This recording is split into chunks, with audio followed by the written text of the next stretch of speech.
Buenas noches, yo soy Carlos Zambrano y este programa para hablar de cuentos, novelas, ensayos y en general temas relacionados a literatura se llama El Mal Lector. Hoy es jueves 16 de julio del 2020 y antes de empezar los invito a suscribirse al canal de YouTube de El Mal Lector para recibir estos contenidos y también a buscarnos en Facebook y Spotify como El Mal Lector. Bueno, hoy vamos a hablar acerca de un cuento publicado por uno de los autores referenciales, podríamos decir, de la literatura rusa. Me refiero a Anton Chejov, un nombre del que podríamos decir que es casi sinónimo del género del cuento. Cuando se habla de los nombres imprescindibles en este género, hay algunos que no pueden faltar. Por ejemplo, Edgar Allan Poe, Franz Kafka, Ernest Hemingway. Bueno, estos nombres a esta lista abundante, por supuesto, se suma, es un imprescindible el nombre de Anton Chejov. La obra de Anton Chejov es increíblemente numerosa, de verdad, estamos hablando de casi 900 cuentos. Hace unos años la editorial Páginas de Espuma publicó los 4 tomos de sus cuentos que suman casi 5.000 páginas, me parece, entre cuentos de juventud, pequeños bosquejos, colaboraciones en revistas, etc. Y esto me lleva a comentar algunos aspectos importantes sobre quién fue Anton Chejov. Bueno, como ustedes recordarán, Chejov nació en 1860 y murió en 1904 en Rusia. Tuvo una vida bastante breve. Un dato que no todos recuerdan, sin embargo, es que fue médico. Y paralelamente empezó a escribir cuentos desde muy joven, muchos de ellos de corte humorístico. De hecho, cuando se revisan algunos cuentos de los tomos iniciales de la colección de la que hablaba, muchas de esas piezas son bastante breves, ¿no? Algunos incluso de una sola página. Y poco a poco pues intentó abrirse camino, un espacio, digamos, en el campo cultural y literario ruso, algo que conseguiría con los años, en los que ya podría publicar cuentos más acorde a lo que él consideraba más artístico. Como les mencionaba al principio, son innumerables los cuentos de Chejov y es muy difícil hacer una lista definitiva porque siempre va a haber alguna refutación. Para algunos, por ejemplo, cuentos como La Dama del Perrito es su mejor cuento. Para otros, por ejemplo, La Boticaria. Para otros, el mejor cuento de Chejov es El Beso, y así lo mismo podríamos decir. Hay muchas personas, muchos lectores para los que el mejor cuento es El Pabellón número 6, o La Tristeza, La Novia, Yonich, Enemigos. Yo tengo un amigo que, por ejemplo, me dice, ¿no? La Corista es el mejor cuento de Anton Chejov. O Una criatura indefensa también es otro cuento. Todos ellos muy recomendables, pero siempre esa polémica está presente en un autor que ha tenido una obra tan abundante, ¿no? Tan amplia. En fin, ya se van dando, ustedes cuenta de la gran variedad, ¿no? Del modo en que esta obra pues se amplía, ¿no? Se hace abundante. De modo que toda aproximación a la obra de Chejov debería tener como aviso el carácter profundamente subjetivo de esta elección, ¿no? Hay lectores a los que les interesa más el trabajo con la descripción, por ejemplo, ¿no? Y hay otros cuentos en donde lo interesante para algunos es que se discuten ideas. Hay lectores a los que les interesa que los finales no sean tan trágicos. Y también hay cuentos muy breves. De hecho, hay lectores a los que les interesa más esas narraciones en las que Chejov condensa muchísimo en muy pocas páginas, pero también hay una producción de Anton Chejov bastante amplia. Estamos hablando ya, digamos, de cuentos bastante largos, casi pequeñas novelas, y a veces novelas que no son tan pequeñas, son relativamente extensas. Por ejemplo, piensen ustedes en estos relatos Mi Vida, relato de un hombre de provincias, o este otro 3 años, La Estepa, también. O es otra novela corta o novela ya propiamente hablando, que es Luces, ¿no? También, inclusive, muchos de los cuentos de Chejov, de los textos de Chejov se han publicado en libros independientes. En todo caso, hay alternativas, los lectores tienen muchas opciones para leer a Chejov. De hecho, los gustos, pues en determinados tramos de la trayectoria de este autor ruso, definieron incluso el tipo de obras literarias que iba produciendo. Hoy vamos a hablar acerca de un cuento que yo creo, sin importar la lista de cuentos favoritas de Chejov que cada uno vaya formando, debería estar de todas maneras incluido. Me refiero a Casa con Mezanina, También se ha traducido como casa con desván, entonces lo pueden encontrar en cualquiera de las dos versiones, está en internet, aunque me parece que está más frecuente, se puede encontrar con más facilidad como casa con mezanina, pero en todo caso, aunque la traducción varía, son el mismo cuento. Ahora, ¿por qué me parece que es un cuento importante, Casa con mezanina? Yo creo que esta es una de las grandes experiencias de lectura que nos brinda Chekhov. Las veces que he vuelto a revisar sus páginas me ocurre lo que no es tan frecuente, tener la impresión de novedad. Es decir, que esas descripciones, los detalles de información que se nos brinda, tienen una gran riqueza, conservan una gran riqueza. No quisiera extenderme tanto, en todo caso, en estas valoraciones sin entrar ya propiamente en el cuento, en este cuento, ¿no? Casa con mezanina, que Chekhov publicó en 1896, a los 36 años. Bueno, lo primero que hay que recordar es qué es una mezanina o un desván, porque es de estos cuentos pues, que incluyen un término que no sé hasta qué punto sea frecuente en el vocabulario que cada uno tiene, ¿no? Una mezanina es un nivel intermedio entre dos pisos. En muchas casas, no tanto aquí en Perú, pero me parece que sí es un poco más frecuente en Estados Unidos, en algunas casas en Europa, donde hay estas escaleras que dan a una especie de pórtico. Bueno, ese piso que rodea esa casa se le llama mezanina. ¿Qué se nos narra en Casa con mezanina? Bueno, la historia de un pintor del que no sabemos el nombre. Este artista vive en una finca junto a su amigo Piotr Petrovich Belokurov. Claro, los cuentos rusos tienen esa característica, ¿no? Igual también ocurre un poco con Dostoyevsky o con Gogol o con Tolstoy, ¿no? A veces hay que estar un poco atentos a los nombres e inclusive a los patronímicos, ¿no? Pero bueno, este pintor hace largos recorridos por la finca y por sus alrededores. Y aquí sería importante, yo creo, citar las primeras líneas del cuento para que ustedes puedan apreciar cómo se nos presenta este pintor. Esto ocurrió hará 6 o 7 años, cuando vivía en uno de los distritos de la provincia de T, en la finca del terrateniente Volokurov, un hombre joven que se levantaba muy temprano, iba por ahí en un abrigo de campesino, bebía cerveza por las tardes y siempre se quejaba de que no encontraba a nadie compasivo en ningún lugar. Vivía en un edificio exterior situado en el jardín, mientras yo me alojaba en la vieja casa del terrateniente, en una sala enorme con columnas donde no había muebles de ningún tipo, aparte de un sofá blanco en el que dormía y una mesa sobre la que jugaba solitarios. En aquella parte de la casa había algo que se quejaba de continuo desde el viejo horno, incluso cuando no hacía viento, y cuando tronaba toda la casa temblaba, y parecía que fuera a estallar en 1000 pedazos, lo cual resultaba incluso más tenebroso por las noches, con los altos ventanales iluminados por los relámpagos. El destino me había maldecido con una perpetua holgazanería, de manera que no hacía nada en absoluto. Me pasaba horas enteras mirando el cielo a través de mis ventanales, los pájaros, las avenidas. Leía todo lo que me traía el correo, dormía. En ocasiones abandonaba la casa y paseaba hasta muy tarde. Así se nos presenta entonces este personaje hasta que un día, caminando, se pierde y descubre una casa cuya característica más llamativa es que tiene una mezanina. Y cerca a la entrada hay 2 jovencitas, como en el cuento describe, ¿no? Una de ellas delgada y pálida, muy hermosa, con una mata de pelo caoba, con una boquita obstinada y la expresión severa. Y la otra, más joven, de 17 o 18 años, delgada y pálida, de labios carnosos y ojos grandes. Bueno, estas 2 muchachas quedan impregnadas en la memoria de este pintor. Pasa el tiempo y un día el artista y su amigo Volokurov oyen un carruaje acercándose a la finca y ven bajar de él a una de las muchachas que el artista había visto en la casa con mezanina, y esta muchacha le dice al amigo del artista que debería visitar su pueblo en algún momento.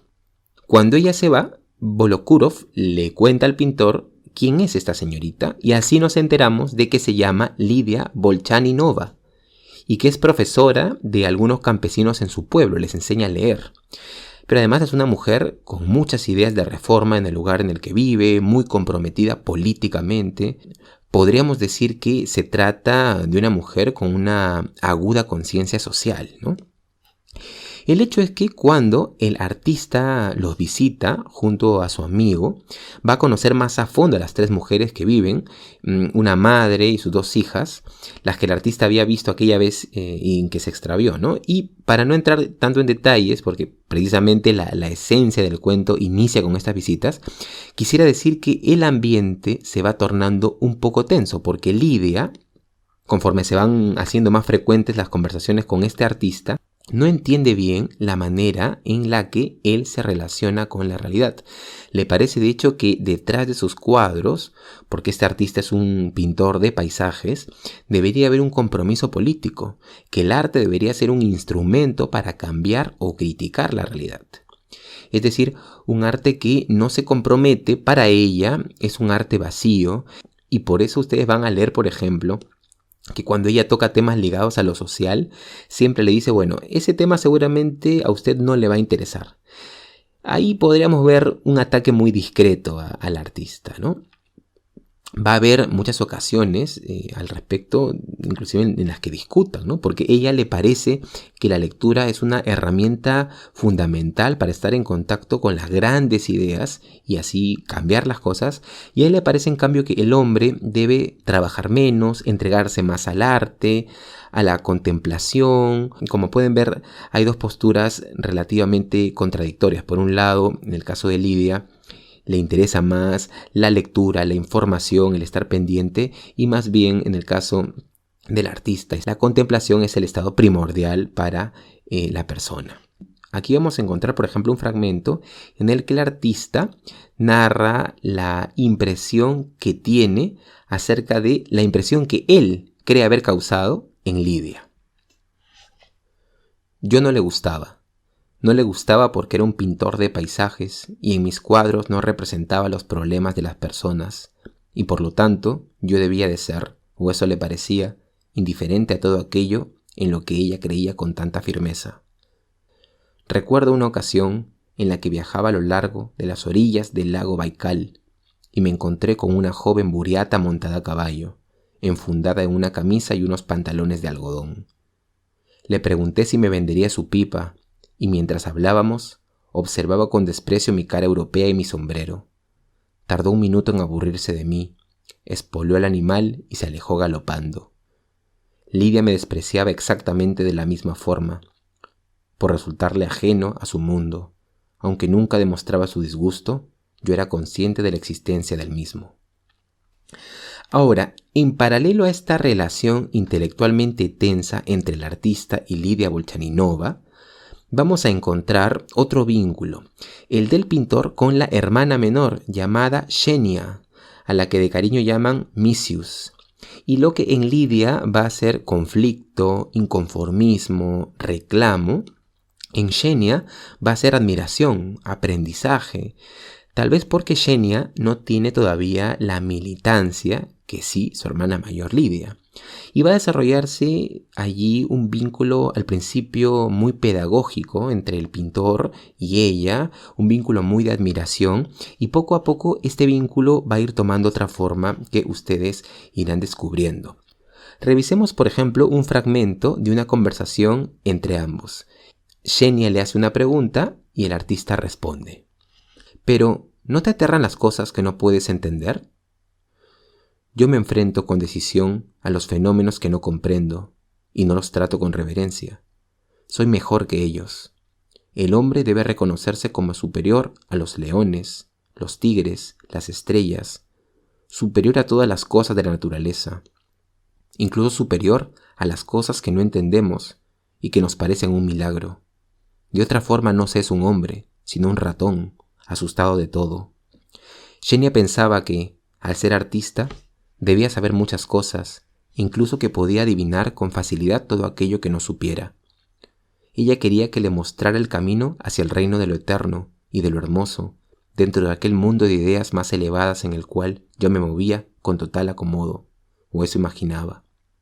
Me hablaba sobre Dios, sobre la vida eterna, sobre los milagros, y yo, que no era capaz de admitir que mi imaginación perecería para siempre tras la muerte de mi cuerpo, respondía: sí, somos inmortales, la vida eterna nos espera. Y ella escuchaba mis palabras y las creía sin exigir prueba alguna.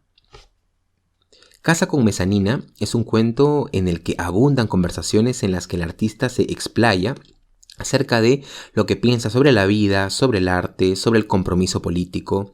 Y en realidad esta estructura es la que va a administrar este cuento hasta el episodio final, en el que el pintor y Xenia van acercándose cada vez más, hasta una escena muy tierna y al mismo tiempo un poco desconcertante, que nos lleva a muchos años después. El último párrafo de este cuento, por ejemplo, y más concretamente la última línea, es impactante. Me parece importante leer Casa con mezanina, por supuesto, por la relación que plantea entre política y literatura. ¿Hasta qué punto un artista que pinta paisajes puede tener una participación política en una sociedad desde su misma actividad? Al respecto se ha escrito mucho y de forma muy interesante. Los que quieran profundizar en esta relación entre política y arte pueden revisar los aportes que al respecto ha hecho Roland Barthes en el libro El grado cero de la escritura, o los aportes de Jacques Rancière, en donde se nos plantea que la forma, es decir, la forma por sí misma, puede también tener una implicancia política. Es verdad que este cuento, Casa con mezanina, no trabaja políticamente desde la forma, pero sí coloca sobre el tapete esta discusión, lo que no es menos importante. Ahora, yo he hablado de los diálogos, pero no quisiera dar la impresión de que este cuento solo brilla por las ideas que pone en conflicto, sino también por la manera como está narrado. Se podría hacer de hecho una clase entera, o 3 clases en realidad, sobre el uso del narrador en Casa con mezanina. No sé si ya lo había dicho al principio, pero en todo caso lo digo ahora. Este cuento tiene una riqueza de detalles en el tejido narrativo que me hace pensar un poco en esos muebles de madera a los que uno mira por todos lados y en todos lados ve el labrado, el acabado, el barnizado, ¿no? Como si todas las partes de la narración en este caso hubiesen sido nutridas con estímulos visuales, ¿no? A mí me recordaba mucho el modo en el que narra Borges, ¿no? Esta narración que a uno lo llama a detenerse, repleta de detalles, y que claro, termina un poco llevándolo a uno a la lectura lenta, ¿no? Por ejemplo, fíjense lo que se puede observar en estos párrafos, la manera en la que se narra.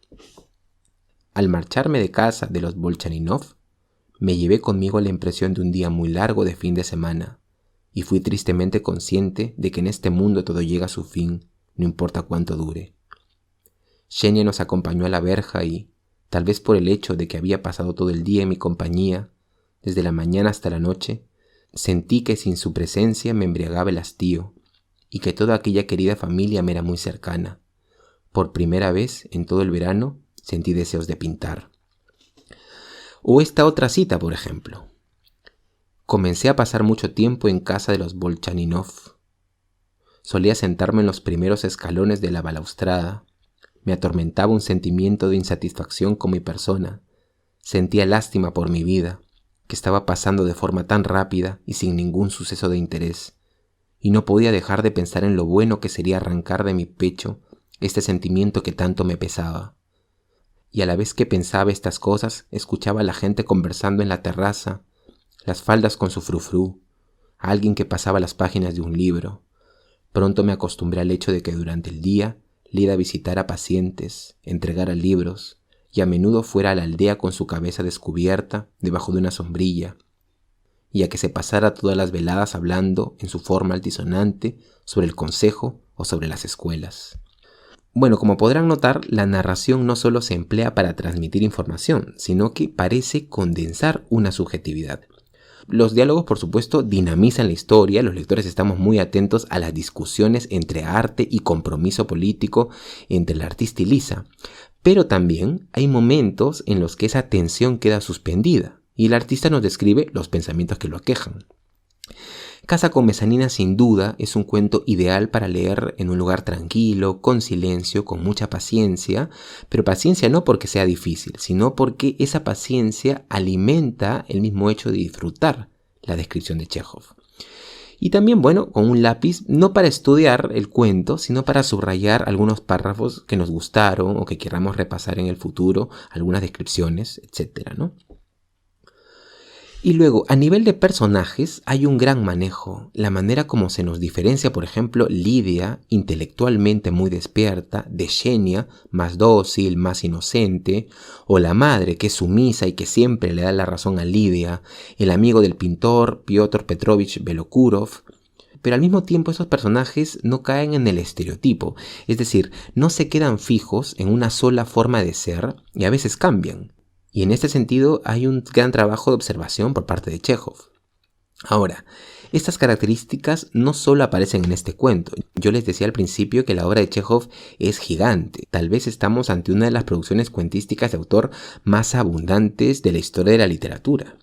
Reitero un poco lo que decía al principio. Ustedes revisan otras obras maestras de Chekhov como La novia, la historia de esta chica que descubre que no quiere casarse cuando ya está comprometida, o La tristeza, donde se narra cómo un hombre cuyo hijo ha muerto quiere que alguien lo escuche contar su tristeza, pero a nadie le interesa lo que siente, y vamos a encontrar también algunas de las características más importantes en la obra de Chekhov. En suma, Chekhov es un autor imprescindible. Lógicamente su obra es tan vasta y variada que es muy recomendable buscar algunas listas en internet. Seguramente van a encontrar varias listas incluso de autores muy prestigiosos como Richard Ford, ¿no? Porque también estos autores han propuesto sus imprescindibles de Chekhov. Pero en todo caso, este autor ruso, este gran cuentista ruso, es un campo en el que uno puede sumergirse. Y eso también lo decía al principio, ¿no? Uno podría elaborar un listado propio. Anton Chekhov es un autor que de hecho acompaña toda una vida, como Kafka, como Poe y como Borges. Muy bien, entonces para concluir, yo les recomiendo leer Casa con Mezanina. Este cuento lo pueden ubicar en internet. Voy a dejar un enlace acá abajo, también en el canal de YouTube y en la página de Facebook. La otra vez alguien me dijo que yo recomendaba los cuentos, pero que no decía dónde se podían leer. Y muchos de estos cuentos, por supuesto, se pueden encontrar en librerías, pero también están liberados en internet porque son cuentos que en algunos casos ya tienen bastantes años. Entonces ustedes pueden colocar el título y allí van a encontrar los cuentos en diferentes versiones. Van más o menos revisando y escogiendo la que más les interese.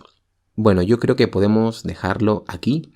No quería despedirme sin recordarles que pueden buscar otros podcasts en este canal, por ejemplo los dedicados a Catherine Mansfield, a Julio Ramón Ribeiro, a José María Arguedas, a Robert Balser, y por supuesto dejar sus comentarios o sugerencias en los mismos videos. Muchas gracias por escucharme y conmigo será hasta otra oportunidad.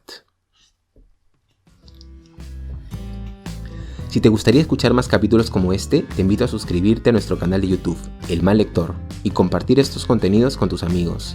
También puedes buscar estos capítulos en Spotify como El Mal Lector. Te invito a buscarnos en Facebook o escribirme a elmallector@gmail.com si tienes alguna sugerencia o punto de vista. Siempre será muy bien recibida.